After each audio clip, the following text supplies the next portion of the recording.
साजी India team computer institute में आपका स्वागत है। से पहले हम फंक्शन की जानकारी लेना चाहते हैं। फंक्शन जो एक्सेल का सबसे अभिन्न अंग है, उसकी जानकारी कुछ इस प्रकार है। फंक्शन का अर्थ है कोई स्पेसिफिक काम करना। तो हमारे पास काफी सारे फंक्शन अवेलेबल हैं एक्सेल में। किसी भी फंक्शन का एक पर्टिकुलर नाम है और उस नाम के अनुरूप वो कार्य कर रहा है। जैसे उदाहरण के तौर पे मेरे पास फंक्शन है सम फंक्शन जो कि जमा करता है, ये जमा करेगा अपने ब्रैकेट्स में दिए गई वैल्यूज को।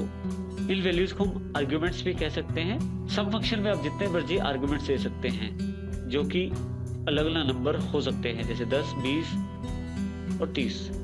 इस तरह से जितने आप नंबर देंगे उन सब का ये टोटल आपको करके दिखा देगा।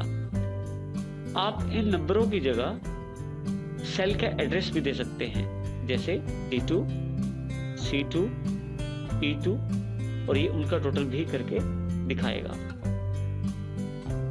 कुछ फंक्शंस में जो आर्गुमेंट्स होते हैं वो पहले से निर्धारित होते हैं और आपको उन्हीं के अनुसार वैल्यू देनी होती है। इसका अर्थ ये हुआ कि जितने उसमें आर्गुमेंट है उतनी आपको वैल्यूज देनी पड़ेंगी। इसी तरह से कुछ फंक्शन ऐसे होते हैं जिनपे मान लीजिए 5 आर्गुमेंट है, तो अगर आप 3 दे दें मिनिमम, जो उसके 3 में बेसिक रिक्वायरमेंट है, और बाकी 2 नहीं देते तो भी वो आउटपुट देगा।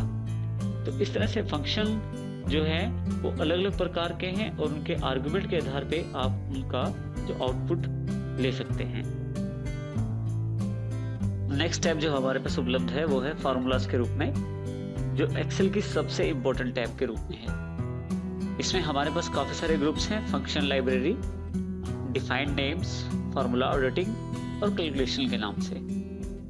क्योंकि फार्मूलेशन का सारा काम एक्सेल के द्वारा किया जाता है, तो एक्सेल की इस बार की इंपॉर्टेंस ज्यादा बढ़ जाती है। देखिए, हम लोग सबसे पहले जानकारी लेंगे फार्मूला किस प्रकार से लगाया जा सकता है। किसी भी बेसिक फार्मूला को लगाने के आपके पास 2 तरीके हैं। एक जो बिल्ट इन तरीका है, पहले से बने बनाए फार्मूला लगा सकते हैं, और दूसरा आप फार्मूला खुद टाइप कर सकते हैं। सबसे पहले हम देखते हैं इसमें जो इंसर्ट फंक्शन के द्वारा बिल्ट इन तरीका है। मान लीजिए मुझे जनवरी, फरवरी और मार्च की मेरे पास सेल दी गई है। इस सेल को मुझे टोटल करना है। इसके लिए सबसे पहले जहां मुझे टोटल करना है वहां क्लिक करूंगा। मैं इंसर्ट फंक्शन पे जाऊंगा। इंसर्ट फंक्शन एक बहुत ही आसान माध्यम है किसी भी फंक्शन को लगाने के लिए। इसके द्वारा आप किसी भी प्रकार का फंक्शन लगा सकते हैं। यहाँ आपके पास सिलेक्टिव फंक्शन बॉक्स में काफी सारे फंक्शन उपलब्ध हैं। यहाँ आपके पास कैटेगरी उपलब्ध है, यहाँ से कोई भी कैटेगरी सिलेक्ट कर सकते हैं, जैसे ऑल, जिसमें सभी फार्मूला उपलब्ध हो जाएंगे, फाइनेंशियल, डेट एंड टाइम, इस प्रकार से अलग अलग फार्मूला आपके पास उपलब्ध हैं। मैं इसमें मोस्ट रिसेंटली यूज ले लेता हूँ। अब जिस फार्मूला के आप ऊपर क्लिक करते हैं उसकी हेल्प आप यहाँ से देख सकते हैं। जैसे यहाँ एग्जाम्पल दिखाया गया है, सम नंबर 1, नंबर 2, और इस तरह से जितने भी नंबर सम के बॉक्स में अवेलेबल हो जाएंगे उन सबका टोटल कर दिया जाएगा। मैं यहाँ पे से जैसे ही ओके करता हूँ, देखिए मेरे पास एक और बॉक्स उभर के आता है। इसमें जहाँ नंबर 1 है वहां इसने रेंज सिलेक्ट की है। रेंज इसने खुद निश्चित की है। यही एक्सेल की सबसे बड़ी खासियत है कि इसने रेंज खुद ले ली है। मैंने सिर्फ सम पे क्लिक किया था, क्योंकि एक्सेल बड़ा समझदार सॉफ्टवेयर है, इसलिए इसने C2, C3 और C4 इन तीनों सेल्स की रेंज ले ली है। और रेंज दिखाने के लिए डबल कॉलन का प्रयोग किया जाता है एक्सेल में। इस प्रकार से देखिए, अगर आप ध्यान दें तो यहाँ जो सेल जहां मैंने सबसे पहले शुरू में क्लिक किया था टोटल के लिए, वहां पे एक फार्मूला उभर के आ गया है। जैसे ही मैं ओके करता हूँ वहां पे रिजल्ट अवेलेबल हो जाता है, जो कि रिजल्ट 60 है। इस प्रकार से आप इंसर्ट फंक्शन का प्रयोग कर सकते हैं किसी भी फंक्शन को इंसर्ट करने के लिए। यहां से हम दूसरा तरीका देखते हैं किसी भी फंक्शन को लगाने के लिए। सबसे पहले इसको मैं पुराने जो रिजल्ट है उसको डिलीट कर देता हूं, डिलीट का बटन प्रेस करके।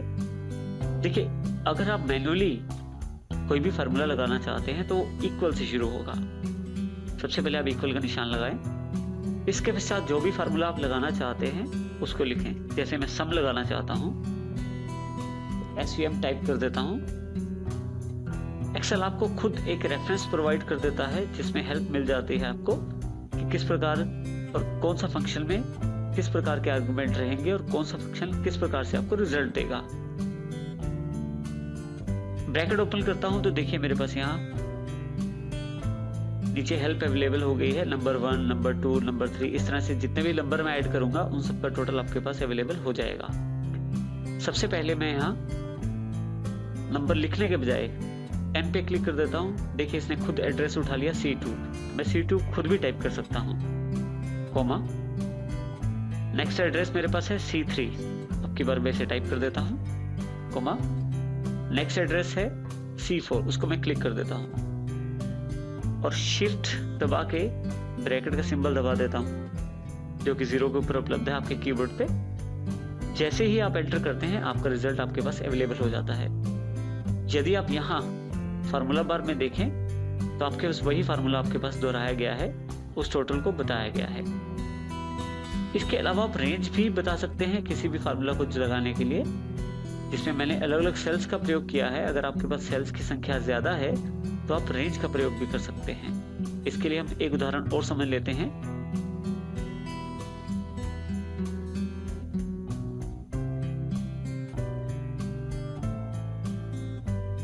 मान लीजिए मेरे पास ये काफी सारे नंबर हैं, इन सबका टोटल करना है।